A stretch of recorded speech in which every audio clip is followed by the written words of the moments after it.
Hello and welcome to the Ink Spot, the show where we talk about books. I'm your host, Stanley G. Robertson.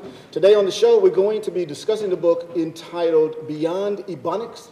The book is written by John Baugh.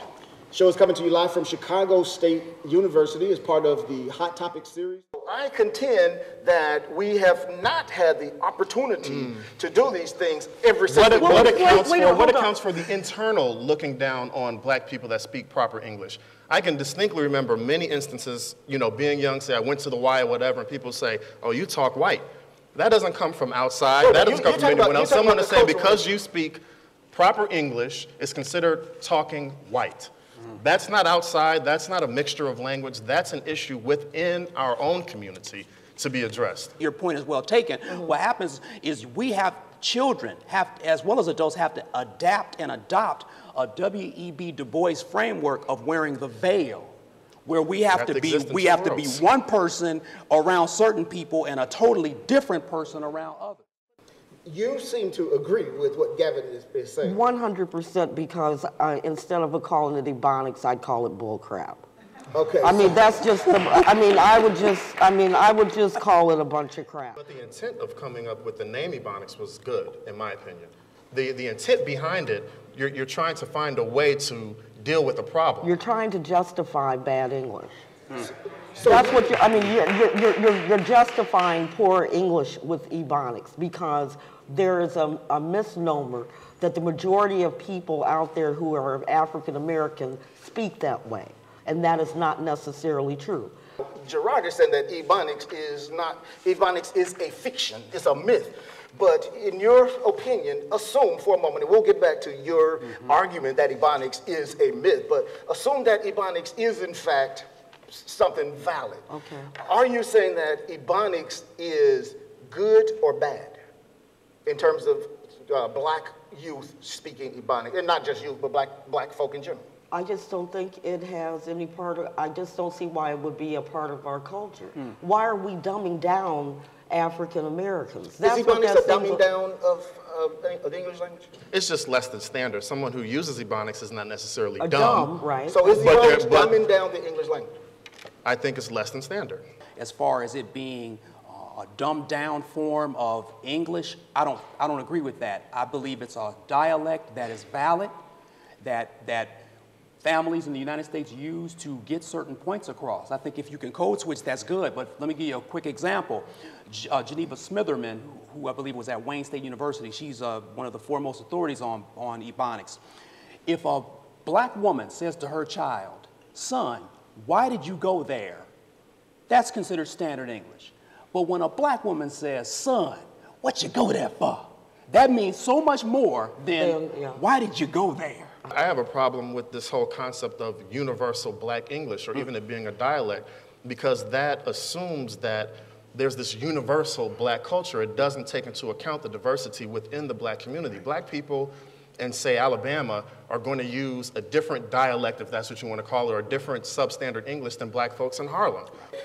If other cultures are able to come here and speak broken English and it's acceptable, why is it unacceptable for black people to speak broken English? Because wait a minute, Perry. in recent times, you're actually trying to say that you think people don't care about their speech? It's not important to them. Education is clearly not important to a lot of our people. What about speaking correct English, standard English? It is not an issue with them. There are some families who, anytime you give a big graduation party for somebody that's going graduating kindergarten, that means your standards are very low. Your standards are very low. Okay. I'm sorry. Perry, what you go there for? I don't buy that. That it's a mixture of language. If you say, I be going to the store, there's no Urdu, there's no Swahili in that. You just haven't conjugated the verb. Right. That's it. You haven't properly conjugated the verb. It's not mixing of language. Right? Well, to a certain degree. For instance, even though you may be speaking English, you still may use inflection, or you still may use influences from some of the indigenous African languages. For instance, in the United States, many African Americans might say that something is the opposite. So if you say, man, you see a nice looking woman or a nice looking car, that sister is bad. Right. You don't mean that she's bad, you mean that she's extremely fine. Right. You know, and that comes from that comes from Wolof. That comes from Wolof, where you use opposites. Right. If you look at Gullah, Gullah, they don't have a word for very. That is very good. In Gullah, you just say the word twice. That's good. Right. And so even though we're speaking English, these particular influences do come from Africa, not necessarily. Influence is different than mix. Yes.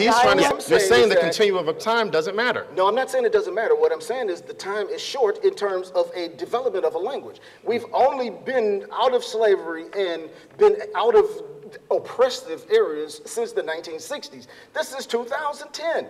We're talking about, what, 40 years maybe? Mm-hmm. So within 40 years, is that enough time to develop a language? That's 4 generations. If someone comes here from another country in 1960, do you think their grandchildren can speak proper English? I don't know, but he wants to avoid that question. I'm going to give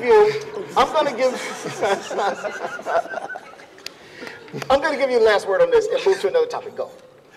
Robert Williams is the man who coined the term Ebonics. He was best known for his research on standardized IQ tests. He critiqued the IQ test as being racially biased. Then he devised a series of alternative tests. In those alternative tests, those tests were based on Ebonics. And black kids scored significantly higher on the Ebonics version of the test than they did on the standard English version of the test. Does that add any validity to the concept of Ebonics in your mind? First of all, there is no scientific research that states that children who speak Ebonics are less intelligent than children who do not speak Ebonics. That's the first thing. And I've done the research at Loyola University as well as at Stanford. That's the first thing. There is validity to the fact that if a child is able to use his or her own dialect and read his or her own dialect during an actual testing situation, of course they'll do better in that particular scenario. I've got to piggyback to Gavin and Perry here, in which your points are extremely strong. Black folks have to, come on, we are losing out on economic, employment, and educational opportunities for something as simple as language. We have to get this thing together. The word the word ask was once correctly pronounced axeth. If you look at the Tyndale translation of the Bible, whosoever axeth a question, A-X-E-T-H. Oh, you're really going there now. I'm going there. Here we go. We brought the doctor on the show. The pronunciation of the word axe changed around the Emancipation Proclamation. 150, 160, 170 years later, black folks still saying axe. Because they read the Bible? No, not because of that, but because it's been passed down. It's been passed down generation to generation, and you have black adults who aren't correcting their children, Perry. I was observing student teachers, Perry. There was a student teacher. This is a person that's going to teach your children. This student teacher in a kindergarten class said, "Come here, baby, give me your feet so I can tie your shoes." This is a teacher. Yeah, So we have to have the courage to be able to correct our fellow black people. I'm going to ask you this because you were talking about the Ebonics. How's that going to work for you in the workplace? How's that going to work? Okay, stop. Hold that thought for just one second. We've got one more minute left on the show. I want to go around and find out if you guys give a thumbs up or a thumbs down to the book Beyond Ebonics. Gavin, thumbs up or thumbs down? I give it a thumbs up. I think it's still a great book with all of the detailed information it has. Perry. Thumbs up. It was a great book. I just loved the different ideas that came out of it, and it gave me such an education. Garrard. Thumbs up. It's a well-researched book, and it looks like the book made Gavin and Perry's blood boil. It did a little something to you, too. Yes, it did. I'll give the book a thumbs up. I thought it was an excellent book. The subtitle of the book was Linguistic Pride and Racial Prejudice. I think the subtitle actually